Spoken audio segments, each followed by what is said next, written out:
Mayor Pro Tem Brady and members of City Council, my fellow citizens and friends, it's an honor to join you once again this evening from one of America's most hallowed places, our own City Council chamber right here at Charleston City Hall.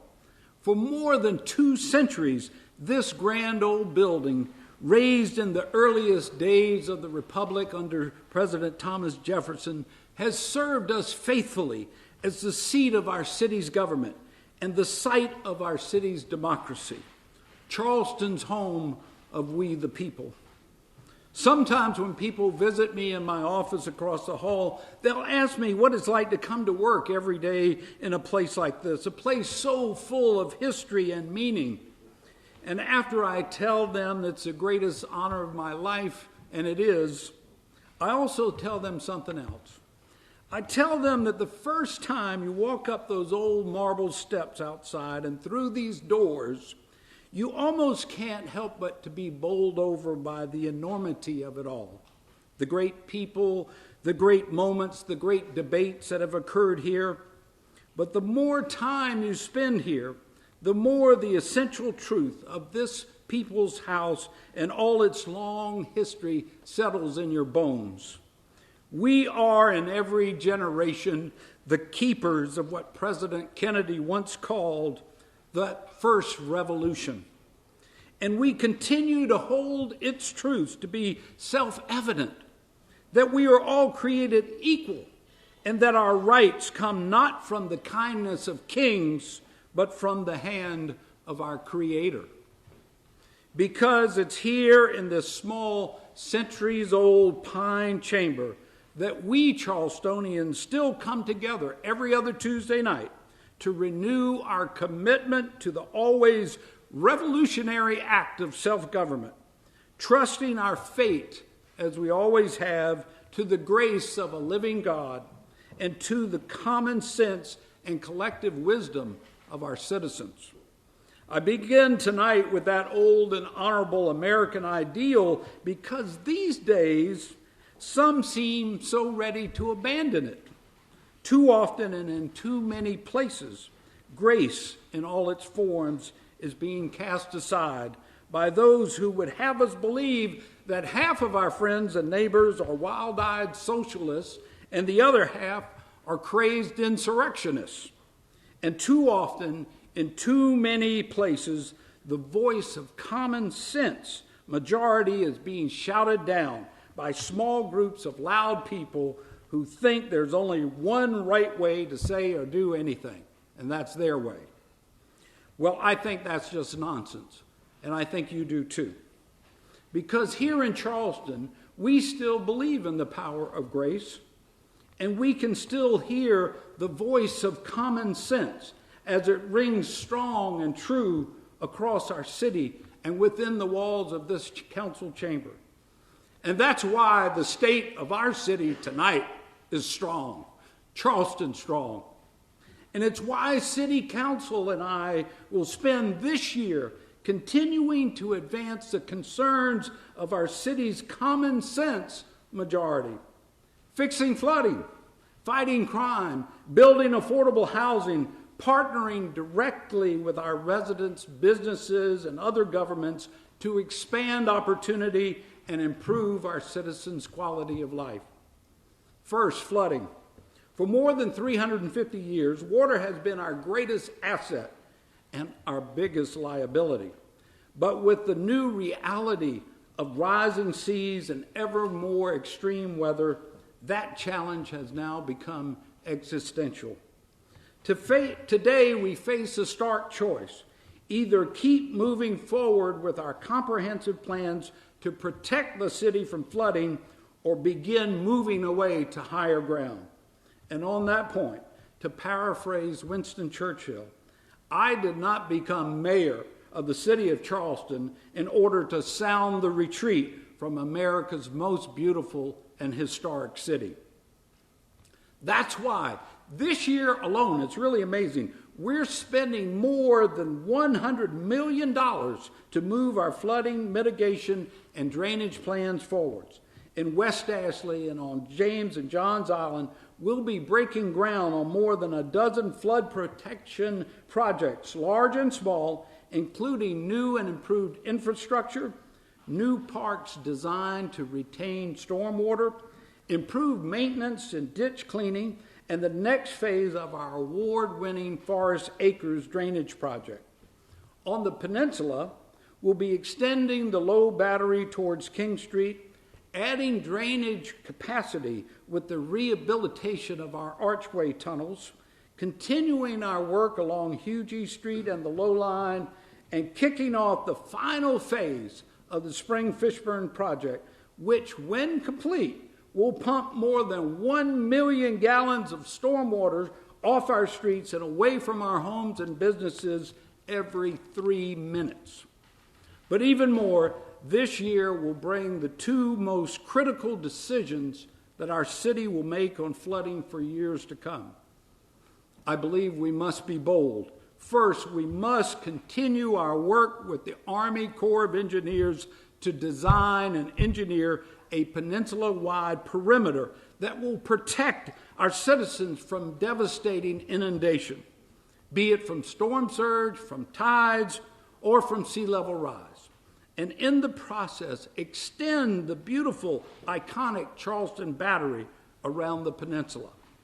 Second, we must carry through on our commitment to rezone every inch of our city to finally put an end to irresponsible overdevelopment in low-lying areas. And while each of these decisions will require resolve, I'd respectfully ask that we all remember the stakes. The water is rising, the clock is ticking, and the future of our city is in the balance. Next, public safety, where I'd like to begin by saluting our police officers and firefighters for their remarkable service over these past 2 difficult years.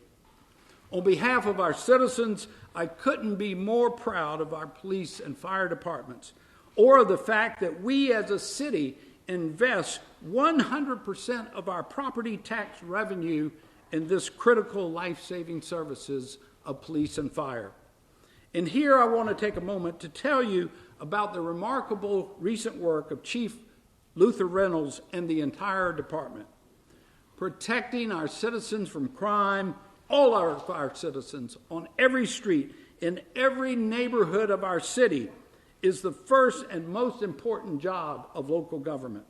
And because we Charlestonians see that fundamental truth so clearly, we've been able to avoid the mistakes of some other cities around the country.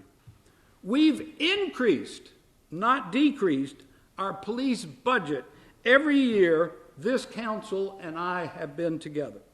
Increases that now add up to nearly $10 million additional each year for our police department. We've invested in recruitment and retention to put our department on a path to full employment for the first time in more than a decade. We've worked in partnership with our officers to make enforcement more fair, more accountable, more effective for all our citizens, regardless of race or walk of life. And we've done all that while increasing police patrols and improving community relations in the areas of our city where our officers are needed the most. Thanks to these efforts and more by our police department and the citizens and neighborhoods they work with every day, the national crime increases that did touch our city in 2020 were stopped in their tracks in 2021. And our violent crime rate is currently almost 20% below the statewide average. Now, on the strong recommendation of Chief Reynolds and his command staff, we'll be taking 2 major steps new in 2022. First, over the next few weeks, I'll be asking Council to set aside $1 million of our federal relief funds to finance a new police department program to expand and improve camera coverage throughout the city. And second, due to the high number of crimes being committed by offenders, our police have already arrested, often repeatedly, for serious crimes. Members of this council and I will be personally lobbying our state legislature for the bail and sentencing reform bills we so desperately need to begin to close the revolving door at our jailhouses.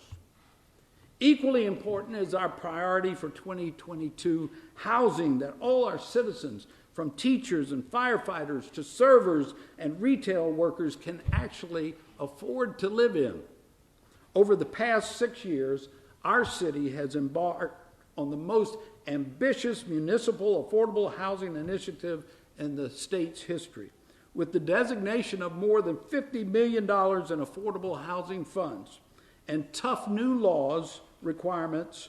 Every large development, including hotels, to provide affordable housing or contribute an equivalent dollar amount to our housing fund.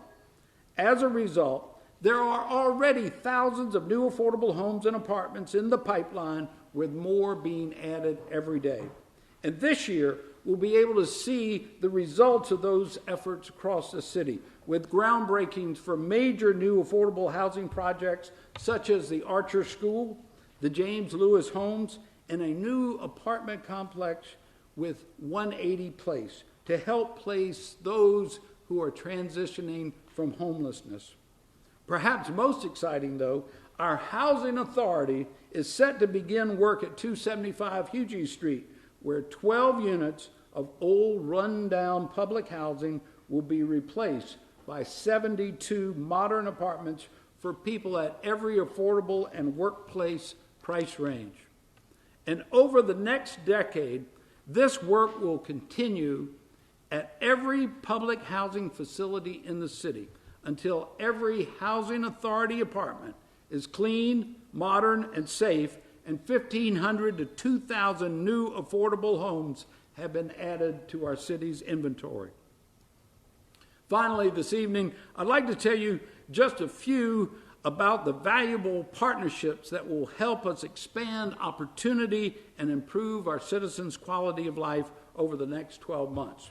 First, to alleviate traffic and improve safety on our streets, we'll be working directly with our partners at the federal, state, and county levels to break ground on the widening of Glenn McConnell Parkway west to Ashley, the construction of the northern Pitchfork on Johns Island, the replacement of the Beresford Creek Bridge on Daniel Island. And thanks to those same partnerships, the Ashley River Bike and Pedestrian Bridge will go out to bid for construction before the year's out.